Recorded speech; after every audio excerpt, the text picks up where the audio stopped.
Hello students, how are you all? I hope you all are doing great. Welcome to your SST class. So in previous class हमने अपने geography का chapter number 4 complete कर लिया था and I hope कि आपने अच्छे से चैप्टर को रिवाइज कर लिया होगा, अच्छे से उसकी एक्सरसाइज को सॉल्व कर ली होंगी. Now in today's class we are going to deal with our next chapter which is chapter number 5 and the title of the chapter is human resources. Right, आज के चैप्टर में हम अपने बारे में बात करने वाले हैं, ह्यूमन रिसोर्सेज के बारे में बात करेंगे. सो सबसे पहले हम देखेंगे कि आज के हमारे क्लास के लर्निंग ऑब्जेक्टिव्स क्या क्या होने वाले हैं. सो बच्चों, in today's class we are going to define the human resources and we will understand their importance in social and economic development. After that, we are going to analyze the population distributions, patterns and factors which are influencing them. So after that, we are going to interpret demographic indicators such as sex ratio, literacy rate, working versus dependent population. At last, we are going to explore the composition of human population in terms of your age, gender, ethnicity and other characteristics. So these are the topics जो कि हम आज की class में cover करने वाले हैं. तो सबसे पहले हम बात करेंगे बच्चों इंटरैक्टिव की.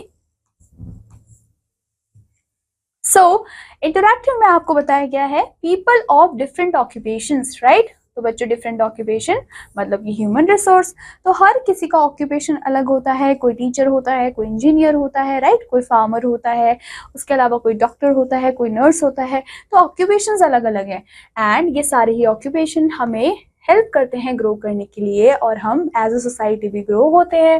As a human resource what will your contribute. तो बच्चों हमसे पूछा है as a human resource what will you contribute, आप कैसे कंट्रीब्यूट करते हैं. राइट, जैसे कि यहाँ पे आपको पिक्चर्स गिवन है. सबसे पहले आपको दिया गया है पिक्चर और लिखा है आई बिल्ड ब्रिजेस, मैं ब्रिजेस को बिल्ड करता हूँ. तो ये कौन हुआ बच्चों, he is a engineer. Right, उसके अलावा आपको यहाँ पे बोला गया है आई इम्पार्ट नॉलेज, मैं नॉलेज को इम्पार्ट करती हूँ विच मीन्स ही ये टीचर है. I am a farmer. Right, तो बच्चों ये तीनों ही ऑक्यूपेशंस अलग अलग है लेकिन ये क्या कर रहे हैं, ये हमारी सोसाइटी को ग्रो करने में हेल्प करते हैं. राइट, नाउ अब आप मुझे बताएंगे कि आप बड़े होके क्या बनना चाहते हैं और आपका एम क्या है. राइट, बहुत सारे बच्चे इंजीनियर बनना चाहते होंगे, बहुत सारे बच्चे डॉक्टर बनना चाहते होंगे. राइट, तो आपकी जो अलग अलग ऑक्यूपेशंस हैं, राइट, जब आप काम करना स्टार्ट करोगे तो आप भी ह्यूमन रिसोर्स होगे क्योंकि आप क्या कर रहे हो, कंट्री के डेवलपमेंट के लिए हेल्प कर रहे हो. Now coming to our very first topic जो कि है पॉपुलेशन डिस्ट्रीब्यूशन. सो जो population of a country is its greatest resource. तो बच्चों जो पॉपुलेशन है कंट्री की, वो कंट्री की सबसे बड़ी रिसोर्स होती है and people are aware of their surroundings and know how to use natural resources to create good standard of living for themselves as well as for fellow human beings. अब बच्चों यहाँ पे होता क्या है कि जितने भी लोग हैं वो अवेयर होते हैं अपने सराउंडिंग से, उन्हें पता होता है कि कैसे हमें नेचुरल रिसोर्सेज को यूज करना है और उन रिसोर्सेज का यूज करके वो अपनी स्टैंडर्ड ऑफ लिविंग भी अच्छी कर लेते हैं, अपनी और साथ में बाकी लोगों की भी. Right, human resources like any other resources are most unevenly distributed. तो बच्चों जैसे ही बाकी के जो रिसोर्सेज है वो भी अनइवनली डिस्ट्रीब्यूटेड है, वैसे ही ह्यूमन रिसोर्सेज भी अनइवनली डिस्ट्रीब्यूटेड होते हैं ओवर द वर्ल्ड. नाउ यहाँ पे आपको मैप में भी दिया हुआ है, जैसे कि अगर आप देखोगे तो ये जो कलर है वो इंडिकेट करता है कि यहाँ पे हाई डेंसिटी आपको ह्यूमन रिसोर्स देखने को मिलेगा. राइट, यहाँ पे इस कलर का इंडिकेट करता है कि मॉडरेट डेंसिटी है और जो आपका बेज कलर है वो इंडिकेट करता है कि लो डेंसिटी है. तो बच्चों यहाँ पे हमने देखा कि डेंसिटी ऑफ पॉपुलेशन और ह्यूमन रिसोर्सेज भी अलग अलग है. नाउ जो ह्यूमन पॉपुलेशन है span over the whole world. Right, population is not evenly distributed anywhere in the world. So बच्चों जो पॉपुलेशन है वो पूरे वर्ल्ड में इवनली डिस्ट्रीब्यूटेड नहीं है. मोस्टली पीपल उस एरिया में रहते हैं जहाँ पे चीज़ें बहुत ईजिली मिल जाती है, जहाँ पे जो रिच है वो प्रोडक्टिव होती है, या फिर ऐसे एरिया जो कि काफ़ी ज़्यादा रिच है अपने नेचुरल रिसोर्सेज में. Now some areas in the world, कुछ ऐसे भी एरियाज है हमारे वर्ल्ड में जिसके पास 1000 पर्सन्स पर स्क्वायर किलोमीटर है, वेयर बहुत सारे ऐसे एरियाज भी हैं जहाँ पे कोई भी पॉपुलेशन नहीं है। सो इसका मतलब क्या है बच्चों कि जो पॉपुलेशन डिस्ट्रीब्यूशन है वो हाईली अनइवन हमें देखने को मिलती है। नाउ जो डेंसिटी होती है पॉपुलेशन की is the relationship between total population and total area in square kilometre. तो बच्चों अगर आपको क्या देखना है, पॉपुलेशन की डेंसिटी देखना है, तो आपको दो चीजें देखनी पड़ेंगी। पहली चीज टोटल पॉपुलेशन कितना है, और दूसरी चीज क्या बच्चों कि total area in square kilometre. तो आपको पॉपुलेशन डेंसिटी बहुत इजीली पता चल जाएगी। According to the density of population हमने रफली डिवाइड किया हुआ है वर्ल्ड को 3 रीजन्स के अंदर। पहला ऐसा एरिया जहाँ पे हाई डेंसिटी है, दूसरा ऐसा एरिया जहाँ पे मॉडरेट डेंसिटी है, और तीसरा ऐसा एरिया जहाँ पे लो डेंसिटी पॉपुलेशन आपको देखने को मिलते हैं। तो ये तीनों ही क्या है, ये तीनों ही आपके रीजन्स होते हैं। तो हम 1 बाय 1 तीनों ही रीजन को पढ़ेंगे। तो सबसे पहले हम बात करेंगे एरियाज ऑफ हाई डेंसिटी की। तो बच्चों ये ऐसे रीजन्स होते हैं जहाँ पे आपको फेवरेबल कंडीशंस देखने को मिलते हैं, फर्टाइल सॉइल होती है, लेवल लैंड होता है, और अच्छा खासा ट्रांसपोर्ट नेटवर्क भी होता है। तो लोगों को यहाँ पे रहने में ऑफ कोर्स अच्छा लगेगा क्योंकि सारी चीजें बहुत ज्यादा एक्सेसिबल होंगी उनके लिए, राइट। सो यहाँ पे जो मेन एरियाज हैं वो कौन कौन से हैं, eastern and southern Asia, China, Japan, 2 Koreas and the Philippines in the east, and countries of Indian subcontinent जैसे कि आपके इंडिया, पाकिस्तान, बांग्लादेश, ये भी बहुत ज़्यादा डेंसली पॉपुलेटेड है। नाउ बच्चों ये जो कंट्रीज हैं they have the nearly half of the total population, मतलब कि ये सारी कंट्रीज अगर हम मिला दें इनकी पॉपुलेशन को तो वो हमारे वर्ल्ड का हाफ पॉपुलेशन बनाती है। Then we have Western Europe, Great Britain, France, Belgium, Netherlands, Italy, Ukraine, European Russia, वो इस रीजन को बनाते हैं। अब ये जो एरिया होता है वो हाई डेंसिटी ऑफ पॉपुलेशन का हमें देखने को मिलता है क्योंकि it has achieved a high level of industrial station and it is able to support a large population as well, right. Now उसके अलावा eastern and central part of North America में हमें देखने को मिलता है जो एरिया है around the great lakes in the USA and Canada, वहाँ पे भी डेंस पॉपुलेशन है। क्यों? क्योंकि ये बहुत ज़्यादा हाईली इंडस्ट्रियलाइज हो चुका है। फिर आता है बच्चों एरियाज ऑफ मॉडरेट डेंसिटी, ऐसे एरियाज जहाँ पे हमें डेंसिटी पॉपुलेशन की मॉडरेट देखने को मिलता है। तो बच्चों ऐसे एरियाज के पास फैसिलिटीज होती है इरिगेशन एंड माइनिंग के लिए, एंड इन सम एरियाज जो नई नई इंडस्ट्रीज है वो भी डेवलप होती हुई हमें दिखी है, जैसे कि the delta river of valleys, central part of the USA, tropical West Africa, southern part of Russia, eastern Europe, Deccan plateau of India, central China and some part of South America. इनके पास moderate density of population आपको देखने को मिलेगी। In these area हमें favourable natural और economic factors देखने को मिलते हैं जो कि लोगों को अट्रैक्ट करते हैं इस रीजन पे आने के लिए। Then we have area of low density। तो बच्चों हमें क्या देखने को मिलता है, the sparsely populated area and these area have harsh climatic condition। ऐसे एरिया में हमें बहुत ही harsh climatic condition देखने को मिलती है। ऐसे एरियाज या तो बहुत ज़्यादा कोल्ड होंगे या फिर बहुत ज़्यादा हॉट हमें देखने को मिलते हैं। इसी वजह से यहाँ पे हमें फेवरेबल हैबिटेशन भी देखने को नहीं मिलती, जैसे कि hot deserts such as your Sahara deserts, उसके अलावा Kalahari desert, Arabian desert and the great Australian deserts. ये सारे ही स्पार्सली पॉपुलेटेड एरियाज हैं, विच मीन्स कि आपको पॉपुलेशन बहुत कम देखने को मिलती है। पोलर रीजन्स जैसे कि आपका Arctic region in the north, Antarctica in the south, ये भी बच्चों बहुत स्पार्सली पॉपुलेटेड रीजन्स है इन the world.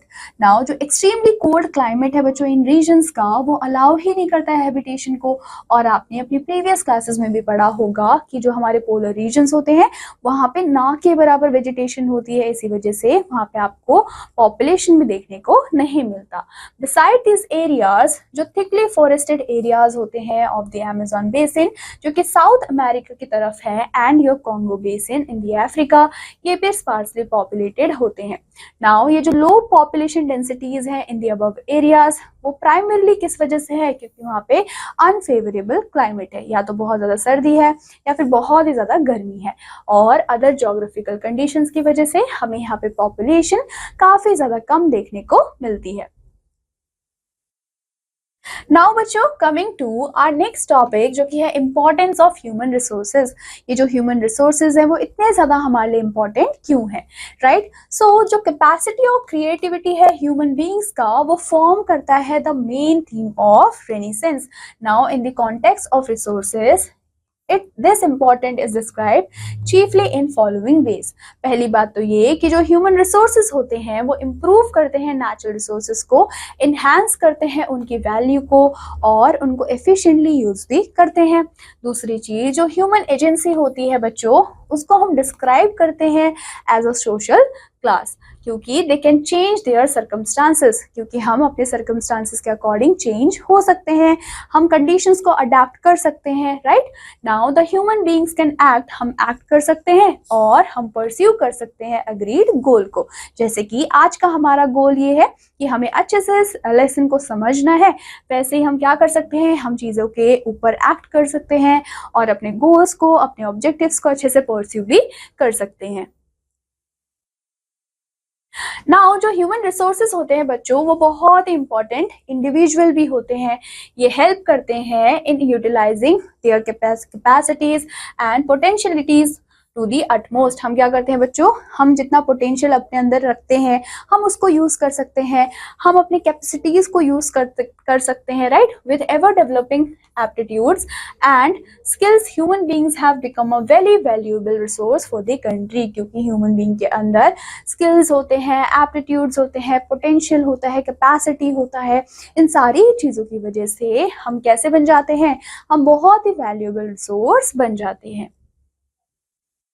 Now human beings बच्चों काम करते हैं, राइट? आपके पापा ऑफिस जाते हैं तो किस लिए जाते हैं, ताकि उन्हें सैलरी मिले, राइट? तो जो ह्यूमन बींग्स होते हैं वो वेजेस के लिए काम करते हैं, and those who do not so, और ऐसे लोग जो कि नहीं करते हैं उनका जो कंट्रीब्यूशन है वो भी बहुत ज्यादा रेलिवेंट हमें देखने को मिलता है। फॉर एग्जाम्पल, जो वुमेन्स है इंडिया में वो वर्क करती हैं फील्ड्स में, बट उनको पे नहीं किया जाता। सो बच्चों, their contribution to farm productivity is almost equal to that of their men folk. तो इसी वजह से जो वुमेन ने क्या किया है, फील्ड पे काम किया है, वो भी उतना ही इक्वली इम्पोर्टेंट है जितना कि मेन फॉक ने किया है। By taking care of children at home, जो वुमेन होती है वो कंट्रीब्यूट करती है डेवलपमेंट ऑफ द कंट्री को। Through education and attaining skills, जो ह्यूमन होता है बच्चों वो ज़्यादा मोबाइल बन जाता है, वो इवन माइग्रेट भी करते हैं डिफरेंट डिफरेंट कंट्रीज में ताकि उन्हें जॉब्स मिले और वो कंट्री की प्रोग्रेस के लिए कंट्रीब्यूट करें, राइट? नाउ ह्यूमन बीइंग क्या करते हैं बच्चों, प्रैक्टिस करते हैं डिवीजन ऑफ लेबर, जो कि बेस्ड होती है स्किल्स पे एंड अदर कंडीशंस पे, ताकि हम ऑप्टिमम यूज कर पाए उन रिसोर्सेज का। फॉर एग्जांपल, अगर कोई किसान है, कोई एक फार्मर है, तो वो क्या करेगा, वो ग्रो करेगा क्रॉप्स को in the field.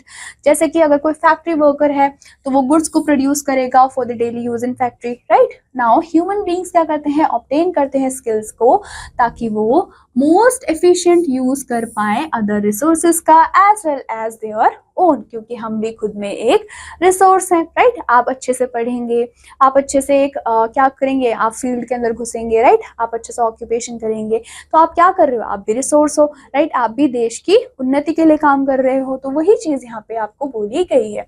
They make use of tools, हम लोग क्या करते हैं बच्चों, टूल्स का यूज करते हैं, इम्प्लीमेंट्स करते हैं, मशीन्स बनाते हैं और अदर रिसोर्सेज को डेवलप भी करते हैं बहुत ही एफिशिएंट और ऑर्गेनाइज्ड मैनर में, right? Now coming to what are the factors which are affecting the distribution of population? Now ये जो uneven distribution है बच्चों population का, वो किस चीज का रिजल्ट है?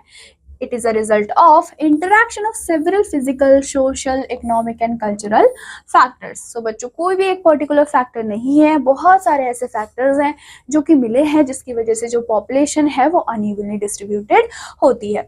No single factor can ever control population distribution. जितने भी हमने factors पढ़े हैं, it work in combination and वो control करते हैं population distribution को. अब ये जो situation है इसको हम explain कर सकते हैं through two set of factors. पहला आपका फिजिकल फैक्टर, दूसरा आपका इकोनॉमिक और कल्चरल फैक्टर।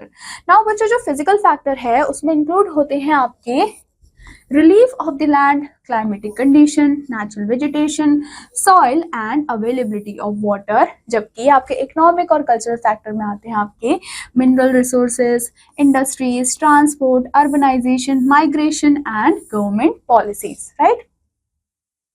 फिर आता है बच्चों रिलीफ। जो रिलीफ ऑफ द लैंड है ये बहुत ही इंपॉर्टेंट और डोमिनेंट रोल को प्ले करता है to influence the population distribution.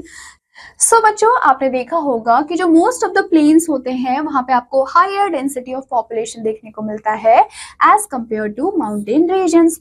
Now जो आपके स्टीप स्लोप्स होते हैं ऑफ द माउंटेन्स वो रिस्ट्रिक्ट करते हैं availability of the land of for agriculture, industries, transport and other economic activities. इसी वजह से जो प्लेन्स है वेस्टर्न एंड सेंट्रल यूरोप के वो एग्जाम्पल्स हैं आपके बच्चों डेंसली पॉपुलेटेड एरियाज के, राइट।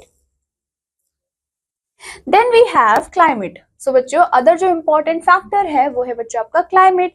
क्लाइमेट भी डायरेक्टली इन्फ्लुएंस करता है on day to day life and activities of the people. जो मेन एलिमेंट होता है क्लाइमेट का वो होता है टेम्परेचर और रेनफॉल, जो कि इन्फ्लुएंस करता है concentration of people and area को। एक्सट्रीम ऑफ क्लाइमेट वो डिस्करेज करता है कंसंट्रेशन को, वाइल जो मॉडरेट क्लाइमेट होता है वो फेवरेबल होता है। जैसे कि the bulk of Canadian people वो कहाँ रहती है, narrow belt along the southern borders में रहती है, जहाँ पे आपको रिलेटिवली वार्म क्लाइमेट देखने को मिलता है। एंटार्क्टिका और जो पोलर एरियाज होते हैं एंड हाई माउंटेन रीजन्स होते हैं जहाँ पे स्नो कैप्ड होते हैं वो बहुत ज्यादा ठंडे एरिया होते हैं, तो वो लोगों को अट्रैक्ट नहीं करते हैं। एग्रीकल्चर वहाँ पे पॉसिबल नहीं है। जो हॉट डेजर्ट्स होते हैं वो इतने ज्यादा हॉट और ड्राई होते हैं कि वो ना तो पॉपुलेशन को सपोर्ट करते हैं ना ही वो एग्रीकल्चर को सपोर्ट करते हैं। So only these area have the favourable climate attract the settlement, मतलब कि ऐसे फेवरेबल क्लाइमेट जहाँ पे लाइफ पॉसिबल है, राइट, लाइफ इजी है, वहीं पे ही जो लोग हैं, जो पॉपुलेशन है वो भी अट्रैक्ट होगी। Then we have natural vegetation. बहुत सारे ऐसे रीजन्स है with hot and humid climate, और बच्चों they have extremely dense forest. बच्चों very dense and inaccessible forest also discourage the growth of population. अगर हम देखते हैं equatorial forest को in the Brazil and Congo have not been able to establish large settlements. The density of population is very low in such areas. हमने क्या देखा कि जो natural vegetation है वो भी influence करती है population density को। Then we have soil. बच्चों ये जो regions है fertile soils के साथ they have the higher density of population than those with the infertile soils. अब बच्चों अगर हम डेवलपमेंट देखते हैं एंशिएंट सिविलाइजेशन का in the fertile river valley, वो बहुत ही अच्छा इसका एग्जाम्पल होता है। जैसे कि जो एलुवियल सॉइल है, लावा सॉइल है, वो सपोर्ट करता है लोगों को then the desert soil and mountain soils and your laterite soil, right. In some areas नए नए टेक्निक्स आ गए हैं फार्मिंग के विद द केमिकल फर्टिलाइजर्स, जिसकी वजह से ये जो इम्पैक्ट है सॉइल का वो हमें कुछ एक्सटेंट तक देखने को मिल सकता है। Then we have water resources. Water क्या है बच्चों, मेन नेसेसिटी है, ये तो बेसिक नीड में आता है। It is used for several purposes including your agriculture, industries, transport, domestic affairs and जो रिवर्स होते हैं वो मोस्ट इंपॉर्टेंट सोर्स होते हैं फ्रेश वाटर का ऑन द अर्थ सरफेस। इसी वजह से जो मोस्ट ऑफ द पीपल होते हैं वो कहाँ सेटल होते हैं बच्चों, near the river valleys and even in the desert जो ओसिस होते हैं they have the permanent settlement, मतलब कि डेजर्ट में आपने देखा होगा ओसिस बने होते हैं, तो वहीं पे ही आपको परमानेंट सेटलमेंट देखने को मिलता है क्योंकि लोग बहुत इजीली वहां पे वाटर को एक्सेस कर लेते हैं।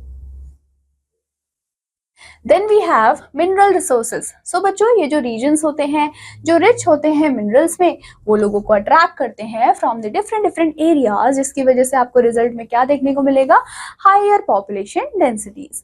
नाउ जो गोल्ड माइंस होते हैं ऑस्ट्रेलिया में वो अट्रैक्ट करते हैं लोगों को ताकि वो इस एरिया में आके अपनी सेटलमेंट को बिठाए, अदरवाइज वो क्या होता बच्चों, बैरन डेजर्ट लैंड होता। नाउ जो कोल माइनिंग एरियाज हैं वो भी परमानेंट सेटलमेंट को शो करते हैं क्योंकि वो अट्रैक्ट करते हैं बहुत सारे इकोनॉमिक एक्टिविटीज को।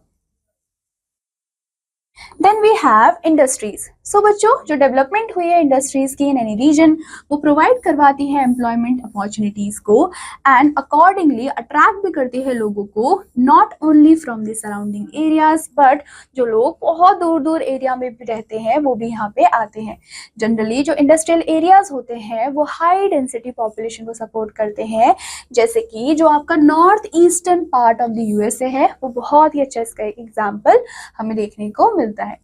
Then we have means of transport. So जो growth of population है in any area वो directly किससे related है बच्चों? Quality and quantity of transport facilities से। So बहुत सारे economic activities हैं जो कि attract करते हैं toward the places जहाँ पे adequate and efficient आपको location देखने को मिलता है, either in plains or even the coast जहाँ पे facilities और transport adequate होते हैं।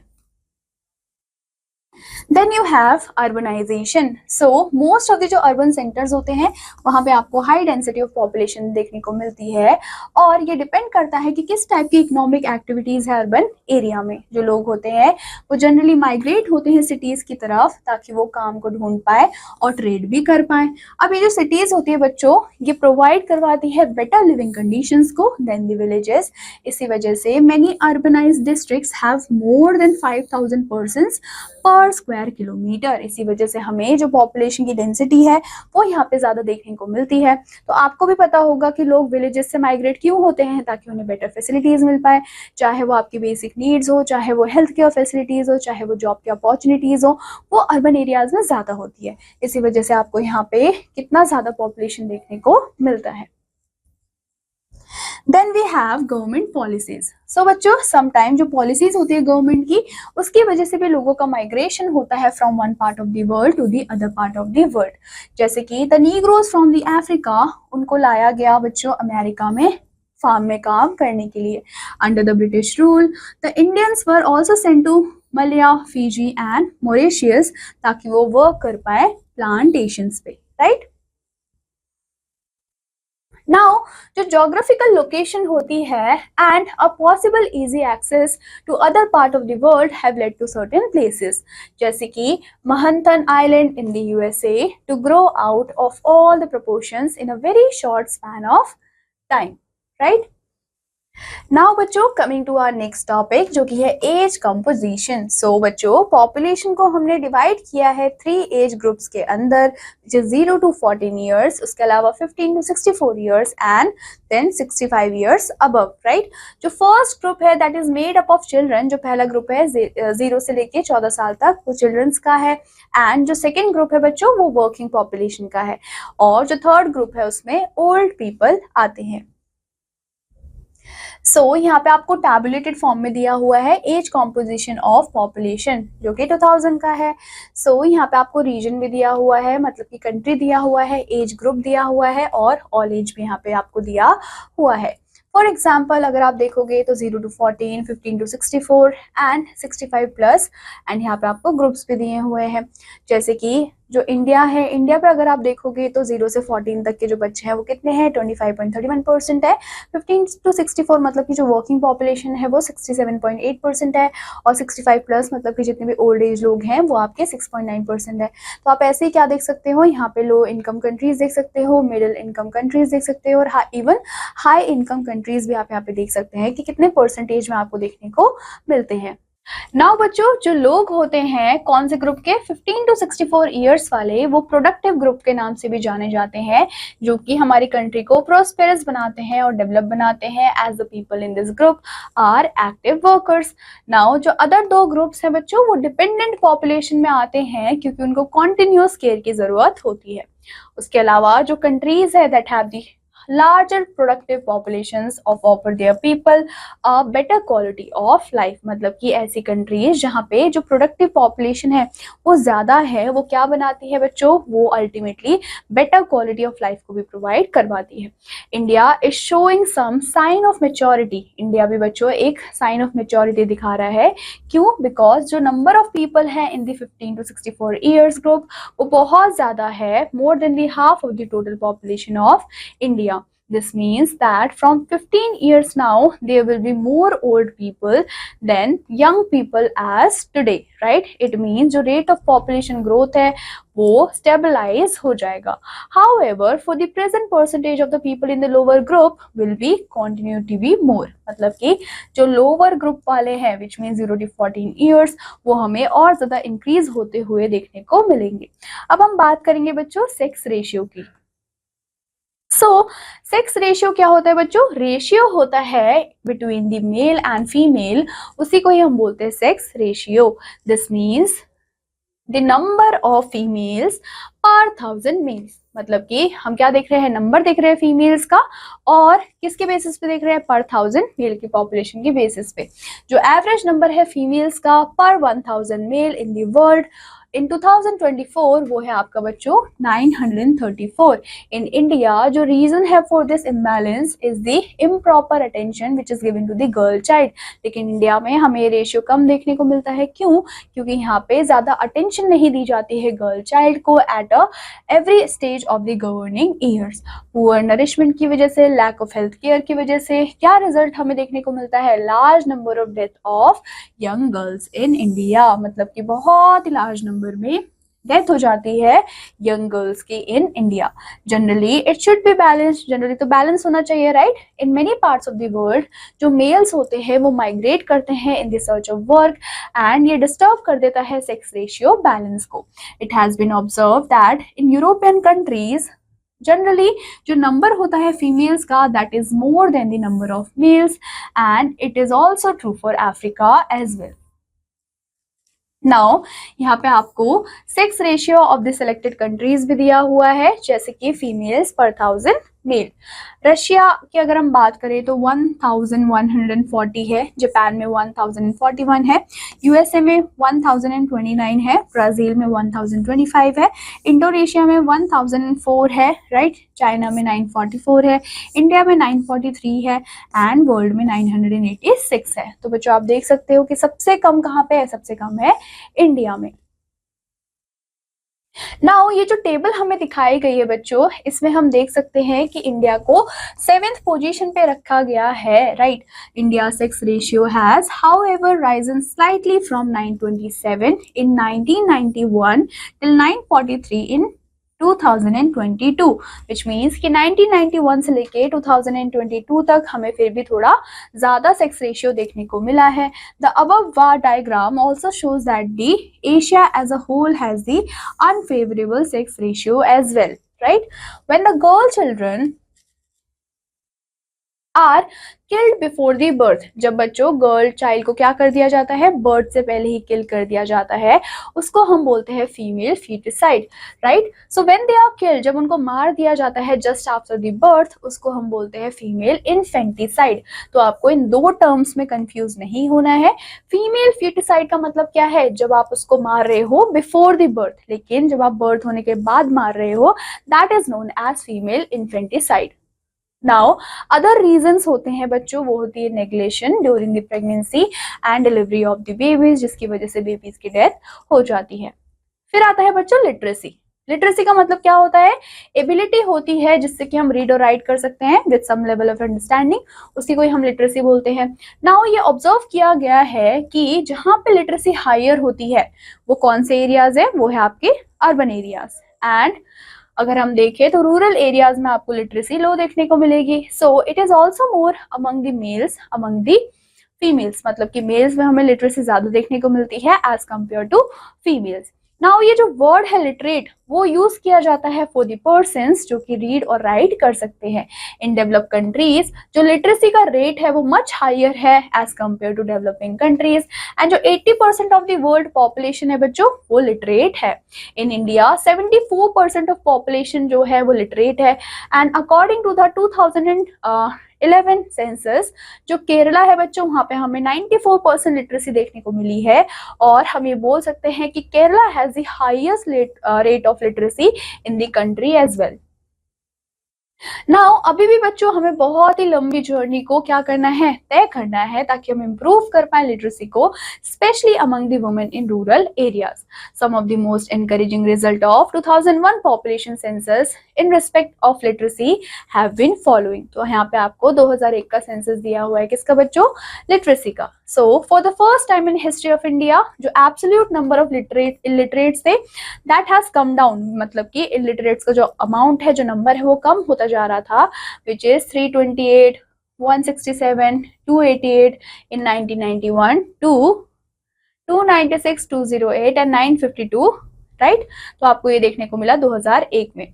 This in effect means that even after accounting for higher growth of population, जो actual number of illiterates था that has come down, which means कि जैसे जैसे जो population है वो बढ़ रही थी, उसके साथ साथ हमें क्या देखने को मिल रहा था कि जो नंबर है, टोटल नंबर है illiterate का, वो भी धीरे धीरे कम हो रहा था. उसके अलावा जो लिटरेसी रेट है वो राइज हुआ to 65.38% in 2001, which means literacy rate among the males in 2001 was 75.85 and among the females it was 54.16. So बच्चों both the male and females उन्होंने शो किया बहुत ही ग्रेट इम्प्रूवमेंट को इन द लिटरेसी. नाउ ये जो literacy है, जो education है बच्चों, वो क्यों इतनी ज्यादा इंपॉर्टेंट है? तो बच्चों पहला रीजन तो ये है कि जब हम लिटरेट होते हैं, जब हम एजुकेट होते हैं, तो हम क्रिएट कर सकते हैं अवेयरनेस को about the India's rapidly rising population, right. दूसरी चीज जो एजुकेशन होती है बच्चों, वो हेल्प करती है कपल को ताकि वो प्लान कर पाए number of childrens they wish to have.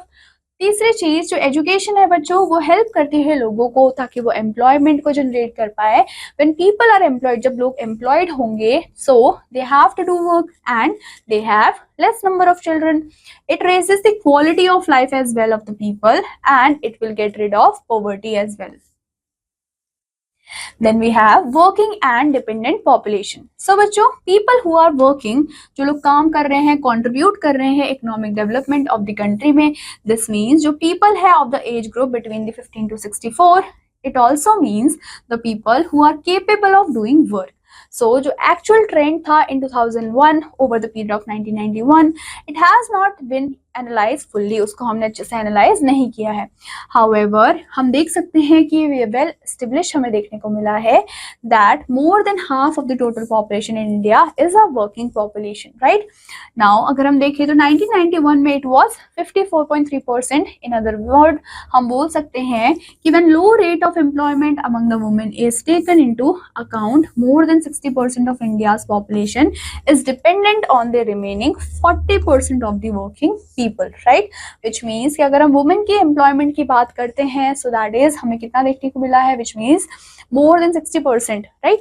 more than 60% of India की पॉपुलेशन ऐसी है जो कि डिपेंडेंट थी किस पे बच्चों, 40% पॉपुलेशन पे, जो कि उस टाइम पे वर्किंग पॉपुलेशन हमारी थी. नाउ जो डिपेंडेंट पॉपुलेशन होता है that is like children and old people, जो कि डिपेंड होते हैं किस पे बच्चों, दूसरे लोगों पे फॉर देयर लाइवलीहुड. एक्चुअली जो डिपेंडेंसी रेशियो है वो बहुत ज्यादा हायर है, इससे भी ज्यादा हाई जो डिपेंडेंसी होती है बच्चों, ये रेशियो हमें रिवील करता है कुछ फैक्टर्स को, जैसे कि अनएम्प्लॉयमेंट को, जैसे कि पॉवर्टी को, लो स्टैंडर्ड ऑफ लिविंग को, शॉर्टेज ऑफ हाउसिंग की और शॉर्टेज ऑफ एजुकेशन भी हमें दिखाई देता है, राइट. सो बच्चों इसी के साथ आज की क्लास के टॉपिक होते हैं यहाँ पे कंप्लीट. बाकी के जो रिमेनिंग टॉपिक्स है वो हम कवर करेंगे अपनी नेक्स्ट क्लास में. Till then take care and bye bye.